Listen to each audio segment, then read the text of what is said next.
Once again, no, so throwback again tayo mga madam sir, no. Tulad ng ginawa ko nung nakaraan, no, meron akong tinrowback na ni-reaction video ko dun sa performance ng ating Mahalima, which is yung AAA, no. So alam ko matagal na yon, in-upload yon. So nagagawan ko ng reaction video yon sa mga live reaction ko nung mga nagre-reaction pa ako ng live. So this time ito may papanoorin po tayo, no, yung SB19 first impression on each other nga po, no. Matagal na po itong video na to, may 4 years na. Ang tagal na po talaga. Panood ko na to actually, na-like ko na nga po yung pinaka-video. So napanood ko na po ito nung time na nagla-live stream pa po nga ako, no. So nire-request to sa akin ng mga, syempre, ninyo, no, ninyo mga madam sir, no. This time, panoorin na naman po natin to muli, sa muling pagkakataon nga po. Na-upload siya, no, January 6, so 2021. So napakatagal na po nito. 4 years na nga po, no, mahigit. Throwback again mga madam sir. Tara, samahan niyo po akong panoorin to. Meron siyang 10 minuto at 24 na segundo nga po. Let's go. Wala lang patumpik-tumpik pa. Samahan nyo ako. Let's go. Isa-isa mo namin. Mabilisan lang, mabilisan. Sino first mo na-meet? Oh, first, syempre si Stel. Si Stel. Una ko po siya na-meet, talagang inidolo ko na po siya. K-pop cover na yun. K-pop cover po. Tapos hindi K-pop pa po ako cover. nagpa-perform masyado. So nag-start agad yung video pagka-click natin, no? Pagka-click nag-start na agad. Hindi ko lang alam kung may cut na to. Hindi ko lang alam kung saan siya nagsimula or kung saan yung pinakang original video nito. Pero ito yung nakita natin na in-upload ni Nansnow, no? Nansnow yung uploader nito. Comment down below mga madam sir kung saan galing or talagang ito ba yung original video nito o meron pang full video nito bago natin mapanood tong video na to. Let's go, tuloy. Parang hip-hop lang po, ganun. Sobrang bait po ni Stel sa akin noon. Kuya pa po Oo, tawag Kuya sa akin. Ste. May respeto pa po si Kuya Stel Josh. sa akin noon. Time na yan, May respeto pa po. Pero ngayon wala. Medyo ko. Maganda pa rin naman po. Sobrang nagalingan po talaga ako sa grupo nila. Na-inspire po ako hanggang sa, yun nga po, naging kagrupo ko din po sila. Hanggang ngayon naman po talagang yung first impression ko po sa kanya na magaling po talaga and mabait. Ganun pa rin Matik. naman. Minsan na nangaaway. Pero joke lang. Tapos si Ken, siya po, yung first impression ko sa kanya, yung parang super passionate po na tao. Sabi. Kasi po, kinausap niya po ako sabi niya sa akin. Tatawa si Ken. Atakpan yung mukha oh. Po, na tao, sabi. Kasi po, kinausap niya po ako sabi niya sa akin, Idol Josh. Ganun po tawag niya sa akin yun, Idol Josh. Pasali naman ako sa pa-training naman ako sa grupo nyo. Kahit sa gilid lang ako. Sa Seyon po. Pero nakita ko po sa kanya, Paturo-turo passionate system talaga. Kaya nung kami po, naghahanap din po kami ng mga members sa SB19, kinonta ko po siya kasi naalala ko po siya. Si Ken, ayun. Yung first impression ko po sa kanya, parang nag-iba po Bakit? Parang Natawa nag-iba. rin si Ken kasi hindi rin siya naniniwala. Nagbago po nung dumating dito, tsaka... Nagbago. Ano ba? Biglang nagbago nung dumating dito. Pagdating ng Manila, biglang nagbago. Okay na. Ooh. Hindi rin siya naniniwala.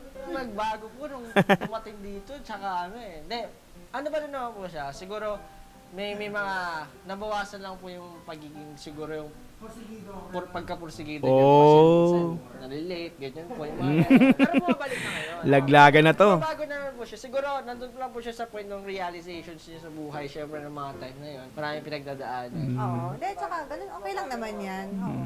Continuous evolution. Yeah. Pokemon. Pokemon. Si Sejun po, na-meet ko, weird na weird po ako sa kanya. Kasi parang, iba po yung aura niya sa ibang mga tao. Parang gano'n. Si Sejun pa si Pablo, no? Tapos bilang may gagawin na hindi po, unexpected po, gano'n. Tingnan mo to, taon siya. Gano'n. Yung first impression ko po sa kanya, hanggang ngayon, gano'n pa rin naman po. Kung ano yung parang may sariling mundo. Yes. Hanggang ngayon. Up until na, gano'n pa rin po. Pero yun, mabait naman po si Sejun talagang. Hindi ganyan naman po. At Mabait talaga naman. Character talaga dun sa sariling character. Si Justin po, yun ako nakita ito. Pogi. Siguro Pogi. mayabang po. Mayaman. Sabi ko po, pag yung mga usual po kasi, minsan kasi may aura po tayo. Gwapo ka, tapos parang, yun nga po, Manamit. sumasayo kayo, mga ganyan. Usually kasi may konting aura na parang medyo pagkapayabang. So, kinakapa ko po yung ugali niya. Tapos nagulat po ako, mabait siya. Parang friendly, parang mabilis ka usap, gano'n. Tapos, Lahat yun, naman kayo mabait. Ganda nga ng aura nito Ayun po. Super nakasundo ko na ako po si Justin up until now. Yayamanin. Ako na ba? Ano lang, first impression and then... First impression ko po kay Josh, mabait. Oh. So ngayon, Mabait po siya na may mayabang po na. ayun. Pero, Wag mo na explain, Wag mo na. sige. Gumanti. Mabait na. Ayun. Tuloy. Pero, Wag mo na explain, wag mo na, okay na. sige. Okay, Si Sejun, akala ko po hindi siya yung leader kasi nung first Oh, meet humble namin kasi yan. bigla lang po siya pumasok tapos yung paa niya po nakapatong dun sa nakagano lang po siya tapos may kinakain po siya nun, itlog po yun. Basta yung baon niya. May Opo, sarili basta siya may baon, may sarili siyang Sariling baon, no? Biruin mo, ano nagbabaon pa, oh. Diba? Ganyan ka syempre pag ano, diba? Hindi ka pag ganun kaganyan, no? Babaon ka para makatipid, diba? Pablo, si Jun. Basta yung baon niya. May Opo, sarili basta siya may baon, may sarili siyang baon, so nakagano yung paa niya. Akala po, ano na siya yung tipong ganito ganyan na happy-go-lucky pero siya po pala yung leader ng time na yun. Galing, ano? Nabigla po ako. Tapos si Stal po, So hindi mo may isip na talagang ganun kasi talaga yung mga tao may mga ganun hindi mo ina-expect na ganito pala siya, hindi mo inaakala na ay siya pala yung pinaka-leader, no? Napaka-talented pala. Kumaga wala talaga sa no, hindi mo sabi sa panlabas, no? 'Di ba? Na kaya tayo dapat talaga hindi natin hinuhusgahan agad yung tao, no? Di ba? Malalaman natin na ito palang taong to napaka-talented. Siya pala yung pinaka, di ba? Yung pinaka utak ng lahat, parang gano'n, no? Di ba? happy-go-lucky pero siya po pala yung leader ng time. Napaka-talented. Nabigla po ako. Tapos si Stal po, di ko alam na siya pala yung main vocal po kasi akala ko magaling na talaga siya sumayaw. Kasi nakilala ko siya na sobrang galing niya sumayaw dati kasi nakakalaban namin siya. Tapos Rivals. siya po pala yung pinakamagandang boses at pinakamataas yung rage. Hanggang ngayon, ganun pa rin naman tingin mo Yes sa kanya. po. Tapos si Justin po, ganun pa rin po eh. Nung first impression ko po kay Justin, mabait, mainhin. Tapos ngayon, ganun pa rin po siya. Pero Mainhin. parang nagbago-bago pa naman. Baby. In a good way. Nagbago, in a good way ba yan? Pwede. Opo, Kumulit. opo. Sa akin po siya nagkukulit. Ginaganon-ganon niya ako. How Oh. about the other? Si Josh po, madaldal. First impression. Opo. Current impression. Ganun pa rin po, mas lalo. Kasi syempre po, pag nagiging close, mas naging comfortable, mas marami dumadaldal. Yun. Si Ken naman po, hindi ko po alam, pero sobrang weird po niya. Ako, weird from Weird. galing po. From weird person. Kailan birthday mo? September 14 po. Lapit na yan, malapit na yan. Opo. Tapos si Ken naman po, Virgo. parang lagi siyang may sariling mundo, hindi po siya bilong sa amin. Kumbaga kami po magkakasama, tapos siya lagi nakiwalay. Sumulat sa pool talaga, ganyan naman talaga si Ken kahit hanggang ngayon eh, no? Talagang parang may sariling galaw, no? May sariling, di ba? Sa mga interviews nila, talagang bihira magsalita, talagang makikita mo siya, parang ibang iniisip, di ba? Ganun talaga siya si Ken pa, mula pa na noon hanggang sa ngayon, ano? Talaga naman, no? Ganun pa rin naman po siya, pero mas nakakahalubilo na po namin siya ngayon. Si Stal, sobrang friendly po nung una ko siyang nakita. Uy, hindi friendly talaga to si Opo, Stella. sobrang Hindi ko nga alam. Napakakuwela. Magaling ka kumanta. Kasi nga ano. Tapos hanggang ngayon, gano'n naman po. Parang siya po lagi yung mood setter, ganyan. Siya po yung happy feel namin. Si Justin po, So yung pinaka nga joker ng grupo, no? Iba kasi pag may ganyan talaga sa grupo, talaga masasabi mo ang saya no ng grupo pag may isang ganyan, talagang maano mo na talaga parang magkakaibigan, magkakapatid lang kayo, di ba? Ganun, no? siya po lagi yung mood setter, ganyan. Siya po yung happy feel namin. Si Justin po, parang pure, parang inosente. Pero Inosente. nung nalaman ko, hindi po pala. Ay, hindi po pala. Huwag mo na explain kung bakit. Huwag mo na explain kung bakit. Yes, tell. Bilisan ko na lang po. Si Josh po, nung nakilala ko po to, parang mabait, mahinhin, ganun. Kinukuya-kuya ko pa po yan. Kuya Josh. Po, pag nakikita kami. Sasabihin ko lang, mabait naman talaga ako. Bawal magpaliwanag. Sa presinto ka magpaliwanag. Sa presinto Josh, mag... nung nakilala ko po siya, tapos nung naging ka-close ko na po siya, sabi ko, ay, ganito pala to?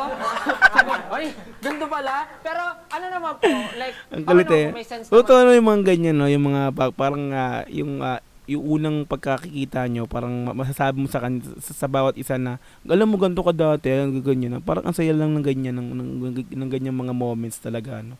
Yung tipong hindi pa kayo ganong magkakilala, talagang pagka nag-usap kayo is pakiramdaman, di ba? Yung hindi mo mailabas yung tunay na ugali mo sa ganyan kasi nagkapakiramdaman pa kayo, no? Tapos nung tumagal na, masasabi mo sa kanya na, ay, ganito ka dati, ganito ka noon, no? So ngayon talagang wala, no? Since naging close na tayo, iba na, no? Naging ganyan ka na. Hindi, joke. Wala. Sabi ko, ay, ganito pala? Pero ano naman po, like, okay naman po, may sense naman po talaga lagi lahat ng sinasabi niya. And ayun po, medyo may ano po siya, may yabang siya kasi may pagyayabang naman po talaga. Oh, yun the nagyayabang best. lang po That's siya what sa I'm mga trying to say bagay na kanina. Bigla gumanon pa si Josh, yabang yun. siya kasi may pagyayabang naman po talaga. Nagyayabang lang po That's siya what sa I'm mga trying to bagay say na kanina. Angas may mga bagay ni lang po Josh. siyang pinagyayabang pagka karapat dapat ipagyabang ka. Yun. Sige naman po, nung na-meet ko to dati sa cover group, parang sabi ko, feeling ko mayabang to, parang gano'n po, mayabang to, tapos tumbling-tumbling ka pa dyan, gano'n, tumbling-tumbling pa to. Uy, judgmental style. Judgmental po talaga ako sa umpisa. Kailan birthday mo? June 16 po, Gemini. Gemini. Tapos ayun po sabi ko, parang feeling ko mayabang to. Tapos nakasama ko siya sa photoshoot dati, parang pag naglalakad ang siga-siga sa ano po, sa dance practice sa Anda, ang siga niya po Naku, maglakad. anda sir, anda gym! Anda Jim, sabi ko, ang siga naman nito, kala mo naman sinong kagalingan. Ganon po yung tingin ko sa kanya. Pero nung nakilala ko po, ay grabe kid. Nung nakilala ko po siya, naging mag-click po kami. Nung una medyo nawiwirduhan po ako sa kanya, hindi ko siya maintindihan. Pero ngayon po, nagugulat ako sa kanya, parang mas Naintindihan niyo maharap na. po siya sa akin, ganon. Mas maligalig na po siya. Kaya sabi niya, may kilang daw. Ang haba nung sa'yo nun. Sorry. Ang haba nun. Tapos si Sejo naman po, nung una, ginudge ko po kasi ang weird niya po, nagsasalita mag-isa, parang bigla na lang siya nagagano. Rapper. Nag-rap. Sabi po, kaya ginudge ko po siya, sabi ko, di ba po, halimbawa po sa nakatayo siya sa gilid, tapos may training kami, tapos biglang gagano. Tapos biglang gagano. Nag-practice. Sa gilid. Pag kwento po eh, nakaganyan palagi. Sabi ko, ano ginagawa na? Nagre-ritual ba ito sa gilid? Parang ganun po siya. Kaya sabi ko, dapat ba itong tropahin? Tapos nung natira na po kaming lima, doon na po nag-start na parang nagkakakilanlan na po kami. Sabi ko, personality niya lang pala yan, character niya lang Ano pala. yan, parang channeling your inner GD, ganyan. Pag nami-feel ko po, mahilig po kasi magpatugtog ng music. Tapos kahit sa lugar, nagsasayaw ako or nagra-rap ako. Opo, bigla na lang po. Ganun po ako. Pag pumapasok na talaga yung music sa katawan, no? Oo, nasaniba ng musical spirit. Iba talaga kasi Pablo, no? Music lover talaga yan eh. No? Siyempre, andun na yung parang train, tinatrain mo yung sarili mo, pinapractice mo kung ano yung kantang gusto mong practicein, no? So, habang may free time ka, minsan ganyan din ako. Nung nasa trabaho pa ako dati, nagtatrabaho ako sa, 'di ba, sa mga nung promodizer ako. Bigla na lang mag-rap-rap sa gilid. Pag pumapasok na talaga yung music sa katawan, no? Oo, nasaniba ng musical spirit. Yeah. Ayun po. Tapos si Music Justin naman po, lover. nung una ko po siya nakita, sabi ko, typical guy. Parang gano'n. Pero kasi pogi, matangkad, tapos sumasaya. Tapos sabi ko, okay, parang magiging bagong friend, gano'n. Pero hindi ko siya gano'n pinapansin dati, kasi parang bago lang po kasi siya eh. Ha? Tapos nung katagalan po nagulat ako, parang dumadaldal si Justin, gano'n, parang nagkakausap kami sa messenger dati, nung naging trainee na siya. Tapos yun, hanggang sa naging mag-friends na lang kami bigla, tapos nagulat ako na gano'n pala siya, madaldal pala siya, gano'n. Ayun po, same pa rin naman po, mabait, gano'n. Madaldal. Parang mas madaldal ka still eh, dahil mo sinabi. Hindi Jack. Ganun pala siya, madaldal pala siya, gano'n. Ayun po, same pa rin naman po, mabait, gano'n. Lastly. Just naman si Justin. Nakapalakbak naman to si Ken, tapos na ba? May Meron Justin pa. May Justin, Justin pa. Ako po, first ko po nakilala si Sejun. Kay Sejun po, yun nga po katulad ng sinabi nila, para may sariling Bakit ayaw mo space. kasi siya yung nauna. Opo. May sariling space. Kasi nung na-meet ko po siya, parang nag-perform siya. So, nagalingan agad ako, na-inspire ako na parang, hoy, ang galing niya mag-perform. Tapos, hanggang ngayon po, parang ganun pa rin naman po yung impression ko sa kanya. Tapos, kay Josh naman po, hindi ko alam paano impression, pero yun nga po, medyo, hindi ko po in-expect na medyo mayabang yung dating niya. Kasi nakikita ko na po sila sa mga cover group na nanonood po ako online dati. Tapos parang naisip ko nung sa online pala, parang mabait lang sila, ganyan po. Pero nung na-meet ko po siya, medyo parang may yabang ng onte, pero maangas, parang ganyan po. Pero ngayon po, parang ang nare-realize ko, parang tinatry niya lang maging maangas, pero deep inside, hindi talaga. Angas-angasan.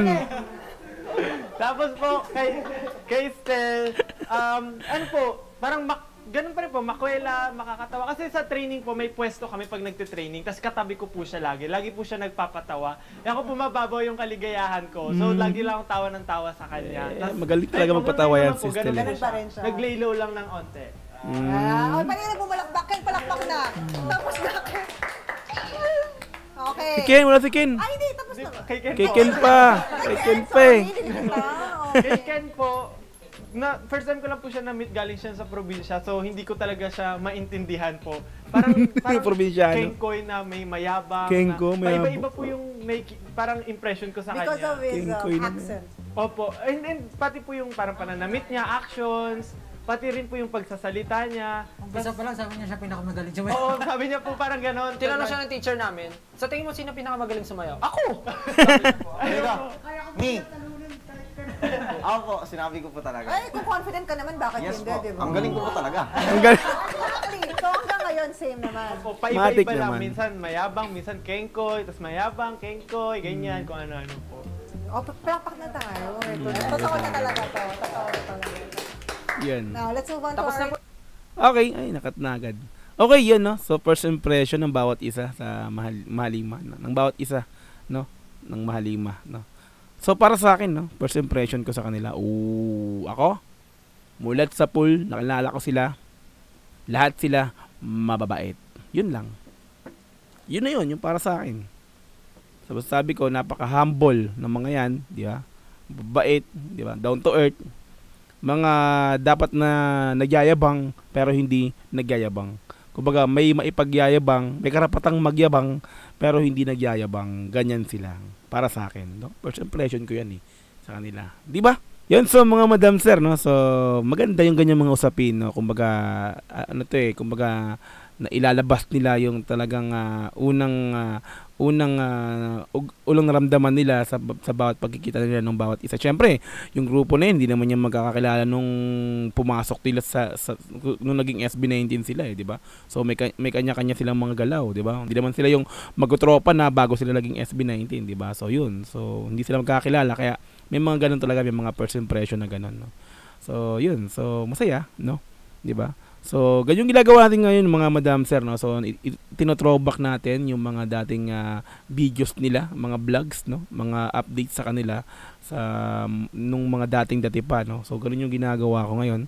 So, mapapansin nyo sa mga ina-uploads ko ngayon, no. So, this time since napanood ko na to dati, pero syempre, masarap balikan yung mga ganitong moments nila na mga magkakasama sila, no. So, masaya, no. Funny moments kumbaga, no. Okay? So, January 11 nga po, ulitin ko, in-upload to. January 11. January 6, 2021, in-upload to. So, matagal na yung pinakang videos. Pero, syempre, napanood ko na nga po to, no? Okay, so thank you so much once again, mga madam sir, sa panonood sa aking video upload na ito. Magkita-kits ulit tayo sa mga sunod na upload. Once again, Dawsy TV. Peace and I'm out. Thank you so much. Bye-bye.